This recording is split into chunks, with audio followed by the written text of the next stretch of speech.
From the conceptual point of view, this module will start with importing data to the working environment, and you will learn to accomplish this task using Python. And once we have the data with us, then we will move towards the EDA phase.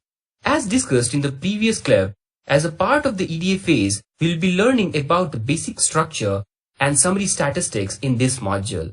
We will cover rest of the EDA techniques such as distributions, grouping, crosstabs, and pivots in the next module. From the tools perspective, we will focus on a couple of Python libraries in this module. The first one is NumPy and the second one is Pandas. These two tools have become very popular workhorses for performing various data science activities in the Python world.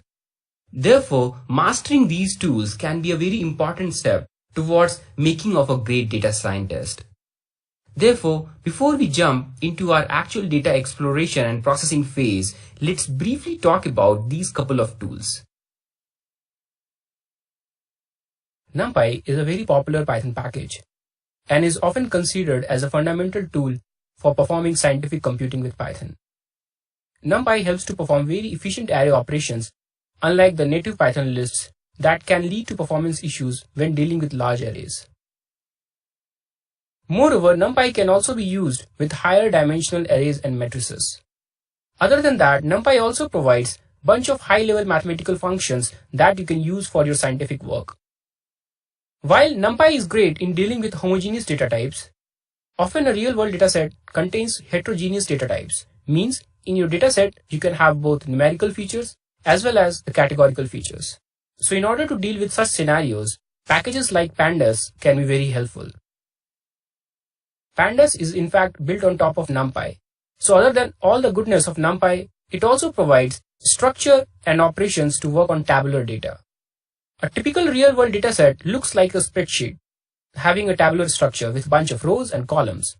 So you can think rows as observations, while each column represents a feature or attribute. And moreover, each column or feature can be of different data type. Pandas can help you to deal with such situations very easily and efficiently. In Pandas, such tabular structure is referred as Pandas data frame. And Pandas provides functionalities for data manipulation and other common operations such as joins or groupings on these data frames. Pandas also provides high-level functions built on the top of another very popular Python library, that is matplotlib, for creating various visualizations. So in this module, you will learn how to use Pandas for performing various data science related activities. We will also use NumPy for some of the data manipulation operations. So now you have a brief overview of the Python tools that we will be using in this module. Let's jump into the actual exploratory data analysis phase, where we will use these tools to solve real-world problems.